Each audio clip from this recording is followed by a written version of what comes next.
Sidi Ould Slem, bonjour. Bonjour madame. L'ancien président mauritanien Mohamed Ould Abdelaziz dénonce un harcèlement judiciaire contre lui. Les poursuites contre lui sont-elles politiques? Tout citoyen est justiciable, fut-il ancien président ou ancien ministre. C'est un problème avec la justice, donc je n'ai pas à commenter. Le gouvernement n'est pas impliqué dans ce dossier. Il y a une séparation des pouvoirs et à ce titre, chaque citoyen a le droit de se défendre. La maison de l'ancien chef de l'État a été fouillée. Est-ce que quelque chose a été trouvé? Est-ce qu'il existe des preuves actuellement contre lui? C'est à la justice de poser la question. Je n'ai aucune information sur ce dossier. Je n'ai pas le droit de le commenter non plus. Justement, dans un dossier aussi politisé, est-ce qu'il ne faudrait pas, pour la crédibilité peut-être de l'action menée contre l'ancien chef de l'État, que le procureur s'exprime? C'est à la justice de juger s'il est opportun de s'exprimer ou pas. Tout au moins, nous, en tant que gouvernement, nous veillons à ce que la justice soit indépendante et transparente et nous le souhaitons à tout le monde d'avoir un procès, un processus juste, équitable et transparent. Alors, ça fait un moment que la justice se penche sur ce dossier. Est-ce qu'il ne vaudrait pas mieux, dans l'intérêt de l'affaire, que ça aille plus vite? Peut-être que le gouvernement demande d'accélérer la procédure pour clore cette affaire ou pour qu'il y ait un procès? Non, je suis désolé de me répéter encore. Je pense que le gouvernement n'a pas à s'ingérer dans son processus judiciaire. Je peux vous assurer que ce dossier n'a jamais été l'objet d'un débat en Conseil des ministres et nous nous sentons complètement éloignés de ce dossier. En 2014, lors de la réélection de l'ancien président, vous avez été son directeur de campagne, vous avez également été son ministre. Est-ce que vous avez vu des choses qui lui sont reprochées aujourd'hui? C'est une question personnelle, c'est vrai. J'ai été son directeur de campagne, j'ai été ministre. Je n'ai jamais vu des agissements contraires à la loi ou contraires à ceci. Mais voilà, ça c'est dans mon secteur. Est-ce que jamais rien ne vous a fait douter ou ne vous a donné envie de quitter ce gouvernement? L'actuel ou l'ancien? L'ancien. Non, jamais.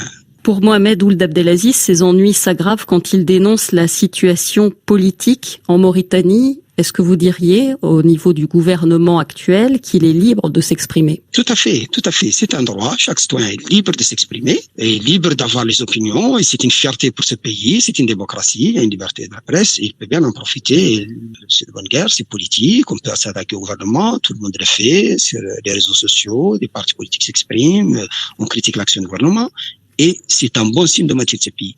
Cependant, il faut s'assurer de ce qu'on dise et vérifier sur le terrain.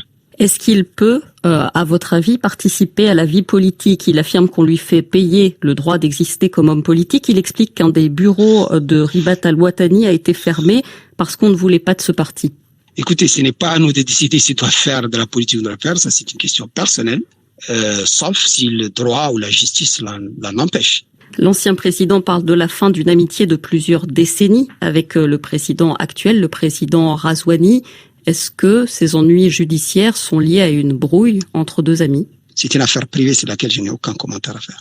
Est-ce que d'après vous, une réconciliation est possible? Je ne peux pas m'exprimer sur cette question puisque c'est une affaire entre deux hommes, libre à eux de la gérer. Est-ce qu'il y a un autre point sur lequel vous souhaitiez réagir de son interview? J'ai été interloqué par deux aspects. Le premier, c'est l'augmentation des dépenses du budget de la présidence. C'est vrai qu'il y a eu des augmentations de budget, pas seulement de la défense, mais de tous les départements. Là-dessus, Mohamed Ould Abdelaziz dit que les dépenses ont été multipliées par 3. Mais ils peuvent être multipliés par 10. C'est pas ça le problème. Mais ce n'est pas une mauvaise chose que le budget augmente, si on a les ressources pour le financer. Le deuxième aspect qui m'a interloqué, c'est les questions et c'est les réponses dans cette interview, c'est la gabegie, la corruption, qui est soi-disant omniprésente. La gabegie et la corruption sont-elles omniprésentes comme... Oui, bon, je pense que tous les pays luttent contre la gabegie et la corruption. Et tout citoyen, témoin de gabegie ou de corruption, doit la dénoncer.